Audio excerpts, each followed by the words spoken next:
Welcome back. WellLife Network, along with partners, funders, and local elected officials, broke ground on White Plains Road Apartments, an 87 million, 8-story supportive housing development in Williamsbridge that will create 136 affordable homes, including 82 supportive units for formerly homeless individuals and an additional 53 1, 2, and 3-bedroom units. Here to tell us more is Chief Executive Officer Sherry Tucker. Hi, Sherry. Good Hi. morning. Hi. Thank you for having me. Yeah, thank you so much for being here with us. We obviously just mentioned you just broke ground on Yes. these White Plains Roads apartments. Talk to me about the importance of this new breaking ground. It's always amazing when we get to this stage. There's so much work in the beginning stages just to get to the groundbreaking. A lot of hoops to jump through, a lot of people to try to get on board and really put all the pieces of the puzzle together.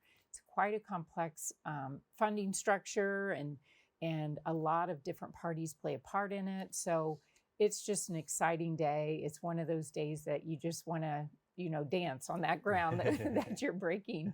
But yeah, we're very excited for this building to take life. Yeah, now of course that groundbreaking does come in the midst of this New York homelessness crisis that we're Yes. seeing.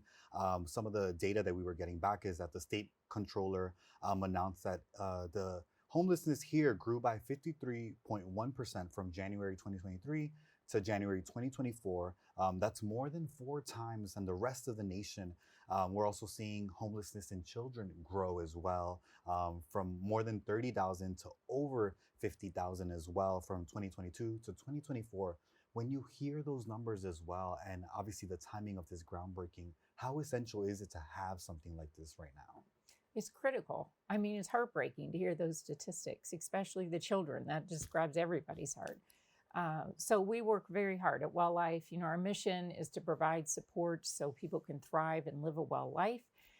We have a full spectrum of services, but getting housing, having that available for people is our cornerstone. That's the way our mission is achieved. So we work very hard to find properties, which is difficult in this area, to find those properties, to get these buildings put in place and really provide this essential basic necessity that everybody should have. Nobody should be homeless. Yeah, now of course that also this initiative does support the Governor Hochul's 25 million 5-year housing plan as well.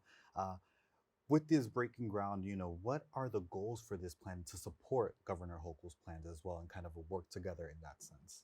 We're right there to partner with her. We have, multiple opportunities throughout the year and ahead that we're trying to increase the housing that's available to help her meet that goal. I look at it as there's intentionality to it. There's bit by bit. A lot of other provider agencies, just like WellLife, are out there trying to address this as well. So together, we create that synergy to really help her to achieve those goals.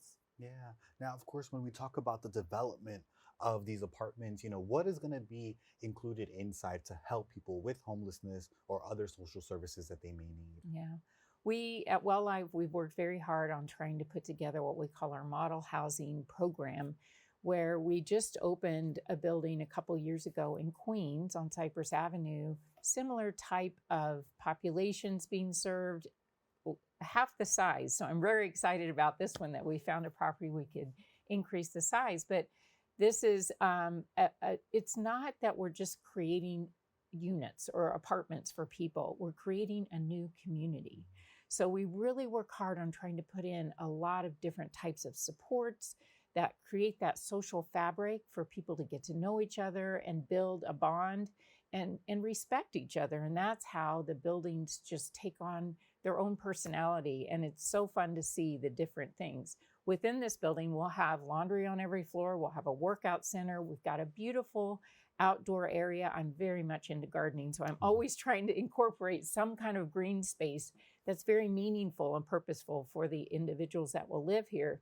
We're going to have play areas for children, garden areas, Wow. just areas for people to relax. It's so hard in today's world with all the intensity that we face to find those spaces. And that was something the community spoke to us about. They wanted space for families and they wanted green space. So we worked hard to make sure that was incorporated into this building. Yeah, and I mean, you mentioned it right there about building community as Yes. well. With having some of these things, even like a garden, or a place for them to just hang out, build this community in a sense. How do you hope or envision that helping people who will be living in these buildings as well? We see it every day in the people that we have in all the other locations that we provide. The stories are just heartwarming. We had in our building in Cypress, we had an individual. She was a young woman that came from Alabama looking for the big dream in New York City and landed in a homeless shelter because she just wasn't prepared for what all is here coming from that environment. But when she found she was eligible for that location that we had, her story is amazing. She's now become a floral designer in one of the 5-star hotels in the city because she found a place to live. She had the supports wrapped around her and she was able to achieve these dreams that she's looking for. So we want all the stories like that to continue and to grow and really provide people that landing pad that enables them to achieve their dreams. Yeah. When you hear stories like that, even, and of course, I'm sure of the stories that might come in once this building does open up, how does that make you feel with the impact, to see the impact that is happening now in the community?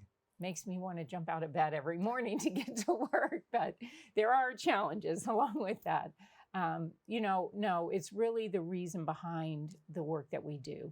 It's what motivates everybody that works at WellLife. It's very hard work. It can be very burdensome. We work with our workforce very hard to try to keep them from burning out because there's intensity levels of so many personalities coming from so many different backgrounds and traumas, and life throws things at people that are very difficult. Our team comes alongside to help them to try to patch those broken spots and try to really come together in a way that they can achieve the goals and dreams they're looking for. So for me, that's what keeps it going. That's what makes me excited and so grateful that I have this opportunity to lead this organization that provides that support to people. Now, of course, something like this does not just happen all alone. There are partnerships as well with the public and private sectors. Yes. Talk to me about the partnerships and the importance of them to bring something like this to life. It's critical. We have to have all the elements in place. As I talked, it's like a big puzzle that has to be put together when these buildings are conceptualized. We have to work with the local community boards. We have to get support from all the government entities from New York City, New York State, the federal government. There's so many different layers on the public side. And then on the private side, we have to find the money. We have to find those that are willing to invest in these types of projects. They have to believe in us as an agency that we can get this work done. And so it's really critical to have all those components come together in order for this groundbreaking to occur and see this building come to life. Yeah, now, of course, we talked a little bit about that community aspect. What type of impact does something like this also have on the city level as well? What do you see that kind of looking like? Yeah, it's like this opportunity. It's the hope and opportunity for people to really be able to come to a place where they know that they can achieve what they're looking to achieve. We, as an agency, are just excited that we can do that. We're providing work for people in the Bronx. We focus very, very intensely on trying to make sure we have opportunity for the local community to benefit from these things. The construction phase right now, they're hiring as many people as they can locally for the different stages of construction. And then same for us, when it comes time to staff the building and have it open and really have the individuals there, we look to the neighborhood around. And so it's just a lovely synergy that takes place with the local community as well as with our organization and all the support that comes from the government as well. Yeah, and I like that you were able to break that down a little bit for us, not just the impact within, but also, like you mentioned, around the job opportunities as well. Since February 11th, where you had this groundbreaking, what has been the community reaction, or what has that looked like so far? It's, I have to say, we've been very supported with this project. From the first meeting, you never know what you're going to face when you have a community board meeting or you have a public offering for people to come and speak to you about it. but there was a lot of thoughtful commentary, and that's where we learned about the green space, about the families. We didn't quite have as many units that would house 3 bedrooms or a bigger family footprint. So we took that back. We worked with our architects. We really tried to restructure the building to be pleasing to the community.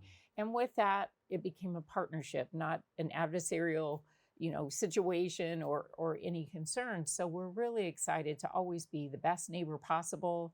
We want to always improve an area that we come into. What was previously on this property was a church, the Catholic church that they owned it. They wanted it to continue to do good work, so we, agreed with them that that's all we're interested in as well.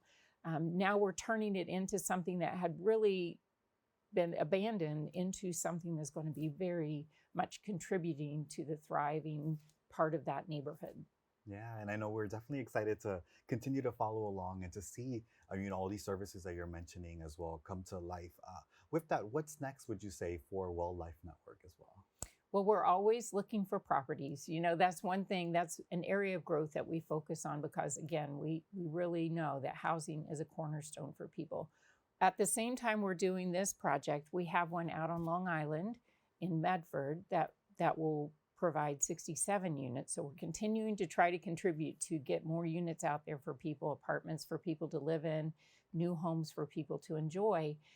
We've got some property in Brooklyn. We've got some property in Queens that we're looking at. But in addition to that, WellLife Network provides a full spectrum of care for people in the IDD population, in the mental health populations, and those with substance use disorders. So we're always trying to grow all those programs. We have a lot of staff that go out into the community to help people where they are.